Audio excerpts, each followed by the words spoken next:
What's up, everybody? Welcome back to the Chaos. My name is Vlad the-tek, and today we're going to have another last week in prison. Well, the last couple of weeks. Plus, something that didn't happen in prison, but I think it's good for you guys to know about. And it's also related to the last 2 weeks in prison because it actually started in those 2 weeks while at prison. So as you guys know, I had to take a week off from doing this, basically because night shift was, killing me, both metaphorically and very literally. But to start things off, basically, so since I haven't finished Academy yet, I still had more on-the-job training to do.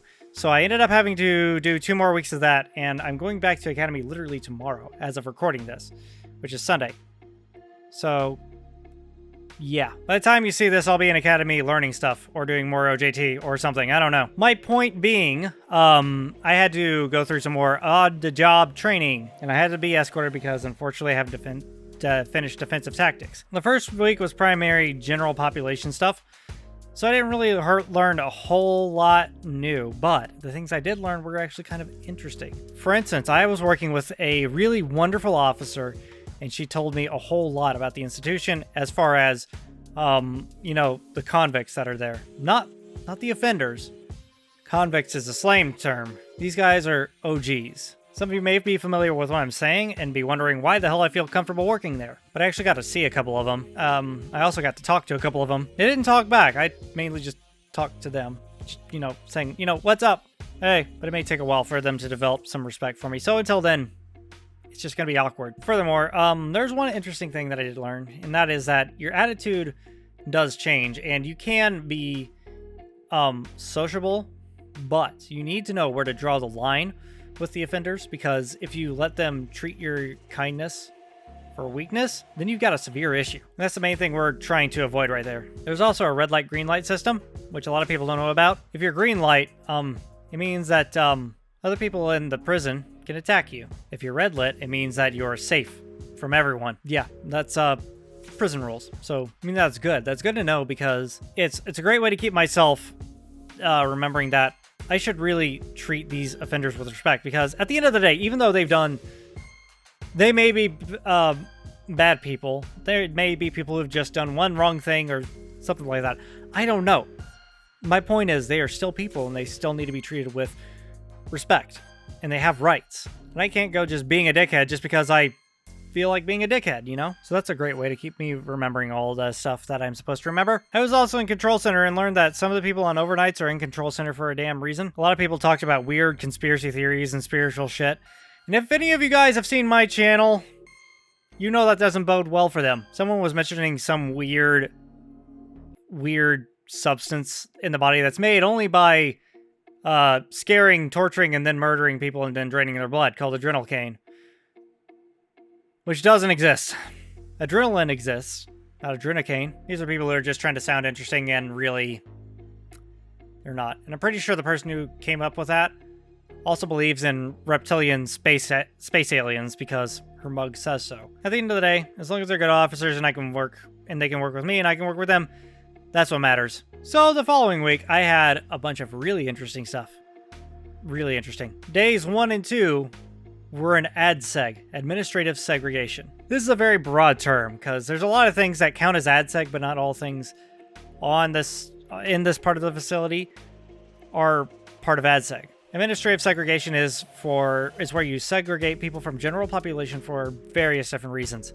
Some of them can be disciplinary, some of them can be psychiatric, some of them can be what's known as PC, or protective custody. That's the word I'm thinking of. Also on this side, you have people who are about to actually re-enter society. So there's a lot of reasons why you would want to segregate these people. As far as AD-Seg, though, I spent most of my time in the AD-Seg/dis-Seg house. This is the house you go to when you've done something wrong. In fact, we did see 3 people get admitted into the house overnight. All for reasons that I cannot share here, but it was pretty interesting. For the most part, it was quiet at night, but when they figured out there were new people training, boy, did it get loud during them security checks. You had people cussing you out, you had people calling you names, you had people saying, oh, you did your count wrong, there's 2 people in here, regardless of whether or not you actually wrote down the right number or not. You had people trying to scare you, people trying to threaten you. The big thing is, at the end of the day, they're still behind the door. So as long as I'm not pissing them off, again, I'm okay. And I've actually held a conversation with a couple of these people, and you also start This is the part of the facility where your academy training really starts to shine, because people are trying to quote-unquote rock you to sleep. Basically, people are trying to make you feel comfortable so that they can try to manipulate you. Try to get you to feel something comfortable around these people, just try to let your guard down. And then, before you know it, they're making you sneak drugs into the facility. Okay, probably doesn't happen that fast, but it's kind of similar to that. They were also bored because, let's face it, they've been solitary aside from maybe a celly. They want some entertainment, so they try to jump scare you. You had people banging on the walls. The funniest one was I was handing the trays through the chuck hold. I was looking down, I opened the chuck hold, I put the food on the ledge of the chuck hold, and there goes, ah! But the thing is, I saw it coming. So I just looked at him and go, hey, what's up? Try harder next time. And then I handed him the tray. He just smiled, took his tray, and walked off. Again, even though these guys have done horrible things, they're still people. You gotta treat them with respect, and they'll treat you with respect. And that keeps you from getting stabbed. I also did a lot of movement control, which was basically making sure that people get to and from all the various different things that they need to do, such as, well, recreation would be part of it, but not at night. I was mainly looking over people getting their medications, people going to their jobs within the facility, and people going to mainline or breakfast. I also learned a lot of fun new things on how to use the black box, as well as belly and leg restraints. The black box is kind of interesting. I also learned how to use a neat little tool that unblocks the door. Let's say people in AD-Seg barricade the door by putting their mattress up so you can't see them. You can actually use this device to knock it down. This is during a planned use of force, so typically what would happen next is you would want to, if you need to get somebody, if you need to get somebody out of that cell, that's when you would actually take a fogger and actually just spray it into there. And you basically end up dousing the whole room. This all sounds pretty violent, but usually at this point,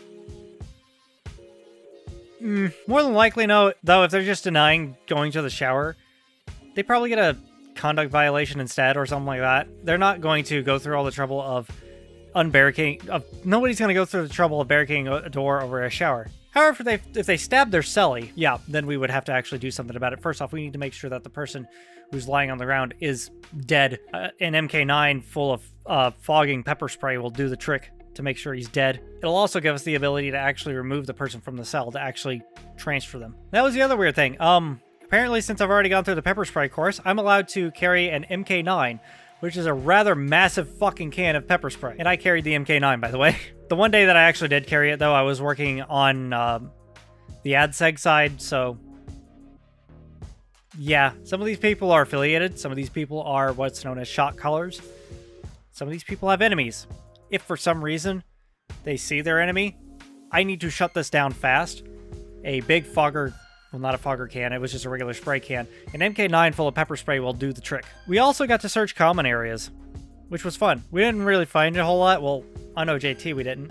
The other officers found stuff, and then they had us come verify that we found everything. But either way, I thought it was pretty fun. And now to the update. At the beginning of the 2 weeks, obviously, I was not feeling too good. I had to stop working out for a short period of time because I just didn't have the energy to do it. It feels like most days I couldn't stay asleep. So I would fall asleep for a little bit, I would wake up, try to go back to sleep, and I couldn't. Or I would fall asleep, but I wouldn't be getting enough quality sleep because I kept getting interrupted. On top of that, it's the beginning of springtime and my allergies are starting to flare up, which is a mess. And all this factors into what I'm about to tell you guys. Some of you guys kind of know what's going on if you are on the Discord server right now. If you're not, check the links in the description below for that. I give these kind of updates in real time when that happens, so I don't have to make a video every time I have a life event. Once I actually started going to OJT, it was a very weird sensation that I had. I do have anxiety issues, so I thought it was just that, but it felt like I was having a little bit of trouble breathing. It felt like I was having a tightness in my throat and chest, but I kind of wrote that off as anxiety. It'll go away, and it kind of did. But the weirdness started the day after my first day of OJT, while returning to OJT. I had a nightmare that my tongue was swelling up and I was choking to death. As soon as I woke up, I felt just fine, and it scared the fuck out of me. I went back to work, and it felt like I was still having the weird tightness issues. Only it was getting worse, and it was hard to breathe through my nose, too, because it was so congested. This had been going on for a while. I thought it was just anxiety because I flipped to my new schedule. So I kind of started looking around, trying to bid for different shifts that I can go into. So hopefully I won't have to work on night shifts for much longer. But if I do, I mean, I can handle it now because I kind of figured out what's going on. But I will get to that here in a second. On the second week, it got so much work because it actually felt like somebody had their hand on my neck and was tightening it. And all the muscles were swollen and tight. And my ears just felt like full because of all my sinus issues. But I really didn't notice the sinus and ear issues because on the account of I have almost no energy, I'm super tired, and I'm having trouble breathing. And I've had 2 nightmares of me suffocating. It was weird. Yesterday, I was actually supposed to record videos. Instead, I'm recording them all today because I was having the same issues. The only difference is they didn't really go away. And when I woke up this morning, they were worse. I was about to record Library of Verona. But then I said to myself, look, I'm feeling weird. I'm feeling dizzy, feeling really weak. I'm feeling tired, and I'm still having the throat issues. So I need to figure out what's going on. And then I remembered at a young age, I was diagnosed with childhood asthma. That kind of went away on its own. And then it all started fitting together for me. So what I did was I booked an appointment with an urgent care facility near me. I went in there, they had a listen, and they concluded that, yeah, I'm having a little bit of trouble taking in a deep breath. Now, whatever was going on kind of subsided a little bit. So it wasn't in full force, but it was there. They also looked at my ears and concluded that they're clogged. Unfortunately, since I have sinus issues and I just produce a lot of earwax, sometimes it just happens. No matter how much I try to clean it, I'm just one of those people who has to, every so often, just irrigate their ears. And that's exactly what they did. They also recommended that I take allergy medicines because that's part of what's causing it. And on top of that, switching to nighttime routine can also flare up any breathing issues such as sleep apnea, which maybe I have, I'm not sure, which would probably explain the nightmares, but so would asthma.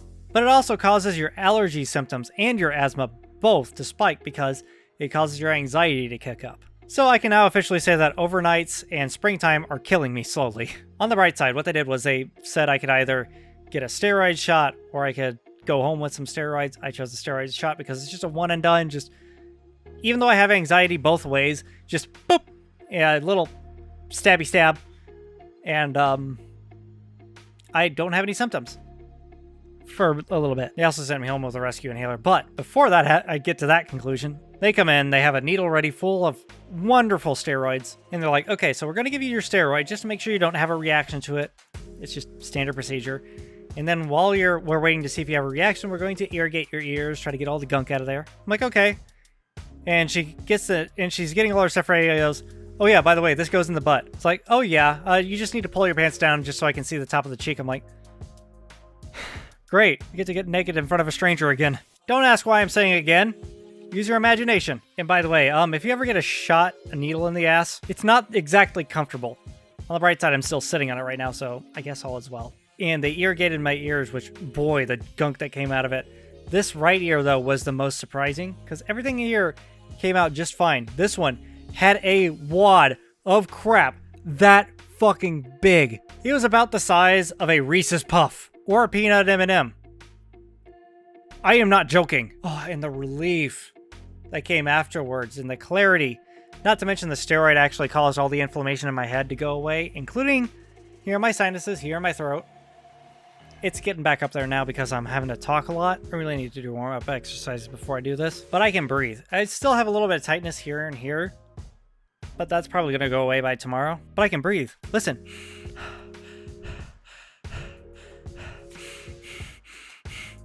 I can breathe. And I got a rescue inhaler, and I've got antihistamines and stuff.